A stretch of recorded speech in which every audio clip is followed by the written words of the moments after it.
সিলেটের ভোলাগঞ্জ সাদা পাথরে লুটপাটের রেশ কাটতে না কাটতেই এবার লুটের করাল গ্রাস নেমেছে প্রকৃতিকন্যা জাফলংয়ে। পাহাড়ি নদীর বুক চিরে বেলচা, কোদাল, শাবল ও বার্কি নৌকা দিয়ে অবাধে তোলা হচ্ছে পাথর ও বালু। প্রশাসনের নজরদারি শিথিল থাকায় দুর্বৃত্তদের এমন তৎপরতা বেড়েই চলছে।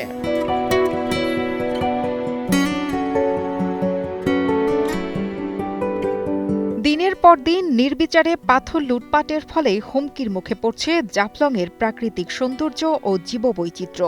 রাতারাতি বদলে যাচ্ছে জাফলংয়ের চিরচেনা রূপ। সবুজ পাহাড়, পাথর ও স্বচ্ছ পানির মেলবন্ধনে যে অপরূপ লীলাভূমির নাম জাফলং, তা যেন কেবলই পরিণত হচ্ছে খটখটে নিরস মরুভূমিতে। স্থানীয়দের অভিযোগ, দ্রুত কার্যকর পদক্ষেপ না নিলে বিলীন হয়ে যেতে পারে এই জনপ্রিয় পর্যটন কেন্দ্রের স্বকীয় রূপ। জাফলং যদি সাদা পাথরের মতো অবস্থা হয়ে যায়, তাই একটা সময় জাফলং পর্যটন বিমুখ হয়ে যাবে। তা আমরা চাই না কখনো জাফলংয়ের পাথরগুলো সরে যাক এবং জাফলং থেকে পর্যটকরা মুখ ফিরিয়ে নিক, কারণ আমাদের জাফলংয়ে প্রায় ৩-৪ হাজার ফ্যামিলি ইনভলভ আছে এই পর্যটন ব্যবসার সাথে। গেল কয়েক মাসে জাফলং এলাকায় পাথর লুটপাটের ফলে পর্যটকদের প্রধান আকর্ষণ সাদা সাদা বড় বড় পাথরগুলো। তবে মজার ব্যাপার হলো, সাদা পাথরগুলো লুটপাটের ফলে কালো পাথরের রূপ নিয়েছে বর্তমানের জাফলং। সাদা পাথরগুলো নিয়ে গেছে, কালো পাথরগুলো রয়ে গেছে, বুঝছেন? তো কালো পাথরগুলোর তেমন ডিমান্ড নাই, সাদা পাথরগুলোর একটু ডিমান্ড বেশি। আপনার টুরিস্টরা আসলেই পাথরের উপরে আকর্ষণটা যায়। গত ৫ আগস্টের পর থেকে হঠাৎ করেই যেন পাথর লুটের হিড়িক পড়ে যায় সিলেটের বিভিন্ন স্থানে। স্থানীয় লোকজন ও প্রশাসনের তৎপরতায় বন্ধ ছিল জাফলংয়ে, কিন্তু সাম্প্রতিক সময়ে আবারও শুরু হয়েছে পাথর লুট। প্রকৃতিকন্যা জাফলংয়ে শুধু এই পাথর দেখার জন্য প্রতিদিন হাজার হাজার পর্যটক আসে।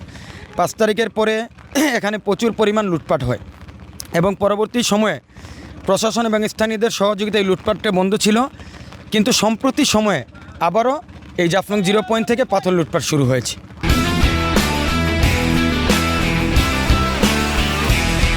স্থানীয়দের দাবি, পাথর লুটের সাথে যুক্তদের মধ্যে কেউ স্থানীয় নন। পাথর লুটকারী প্রভাবশালীদের মাধ্যমে বিভিন্ন স্থান থেকে নিয়ে আসা শ্রমিকরাই যুক্ত পাথর ও বালু উত্তোলনের কাজে। পাথর লুট করে প্রকৃতি ধ্বংসের এই মহাযজ্ঞ রুখতে প্রশাসনও যেন হয়ে পড়েছে অসহায়। অনেক দিন থেকে পাথর লুটপাট হইতেছে, এটা আমাদের এলাকার মানুষে কোনো পাথর লুটপাট করতেছে, সব বাইরে মানুষ থেকে, ওই অনেক দেশ থেকে আসতে পাথর নিতেছে। প্রশাসনে অনেক চেষ্টা করতেছে এটা করার জন্য, প্রশাসনও পারতেছে না।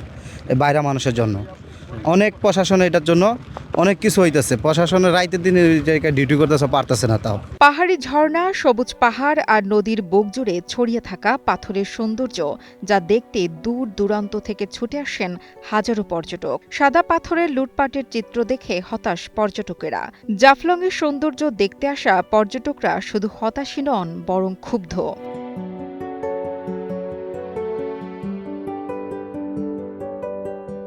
আসলে জাতি হিসেবে আমরা খুবই নির্লজ্জ এক জাতি, মানে কী যে বলবো, আমরা আমাদের এই যে মানে পাওয়ার আমরা হারিয়ে ফেলতেছি সামান্য হলো লোভের কারণে। এগুলো যে কী কেন যে করতেছে তারা, এর সামান্য একটু টাকার জন্য। কিন্তু হঠাৎ কেন যে পাথরগুলো এই যে দেখেন একদম পুরো একদম হয়ে যাচ্ছে, মানে উধাও হয়ে যাচ্ছে। এগুলো কার ছত্রছায়ায়?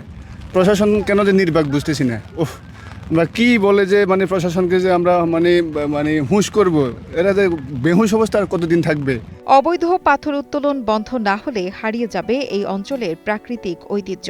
ভ্রমণ পিপাসু ও স্থানীয়দের দাবি, নজরদারি যেন কাগজে কলমেই সীমাবদ্ধ না থেকে দ্রুত সময়ের মধ্যে পাথর লুটপাট বন্ধ করা না হলে সাদা পাথরের মতো বিরান ভূমিতে পরিণত হতে পারে জাফলংও। এখন দেখার অপেক্ষা, সরকার ও প্রশাসন কতটুকু রক্ষা করতে পারে দেশ বিদেশের পর্যটকদের ভ্রমণের শ্রেষ্ঠ এই স্পটকে।